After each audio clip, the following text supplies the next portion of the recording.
Hello guys, এডিআরকে shorts ভিডিওতে আপনাদেরকে স্বাগতম। আজকের আমার চ্যানেলে আমি দেখাবো কম উপকরণে সর্ষে কই কিভাবে রাঁধতে হয়। তো চলুন দেখা যাক। প্রথমে সাদা সর্ষে নিয়ে শিলে বেটে নিতে হবে, কারণ এই সর্ষে আমাদের সর্ষে কই করতে কাজে লাগবে। তো মা সর্ষে বেটে নিচ্ছে।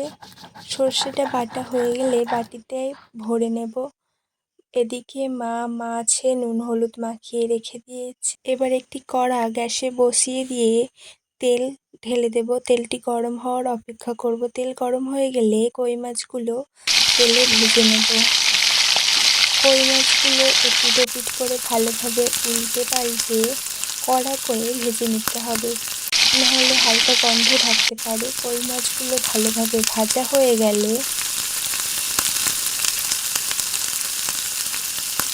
আমরা একে একে মাছগুলি কড়াই থেকে তুলে নেব। মাছগুলি ভালোভাবে ভাজা হয়ে গেছে।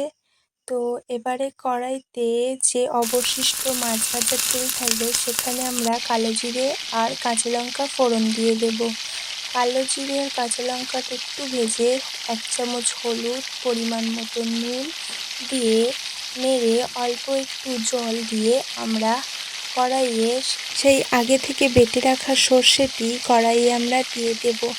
সর্ষে দেওয়া হয়ে গেলে অল্প নেড়ে পরিমাণ মতো জল দিয়ে সর্ষেটা ফোটা পর্যন্ত অপেক্ষা করব। যতক্ষণ না আমাদের সর্ষেটা ফুটে যাচ্ছে আমরা ততক্ষণ পর্যন্ত অপেক্ষা করব।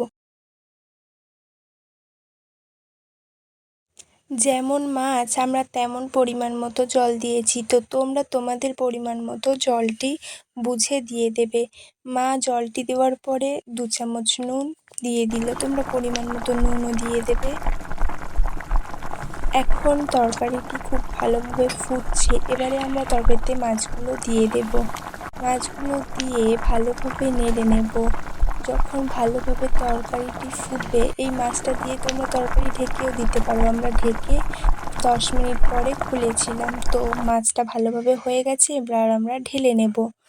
অলমোস্ট আমাদের সর্ষে কই রেডি। চলো এবারে খেয়ে দেখা যাক সর্ষে কই কেমন হয়েছে। আমার তো এই সর্ষে কই খুব প্রিয়, জানি না তোমাদের কেমন লাগে, তবে এই রেসিপিটা একবার ট্রাই করে দেখতেই পারো। আমি সর্ষে কই খুব ভালোবাসি, তো উদ্বেগের সঙ্গে তোমাদের দেখানোর জন্য আমি শাক ভাজা রেখে দিয়ে আগে সর্ষে কই খেয়ে নিয়েছিলাম। তোমাদের রেসিপিটা কেমন লাগলো জানিও, আর প্লিজ একটা লাইক, কমেন্ট আর চ্যানেলটি সাবস্ক্রাইব করে দিও। নতুন নতুন আরও অনেক রান্নার ভিডিও নিয়ে আসবো আমরা।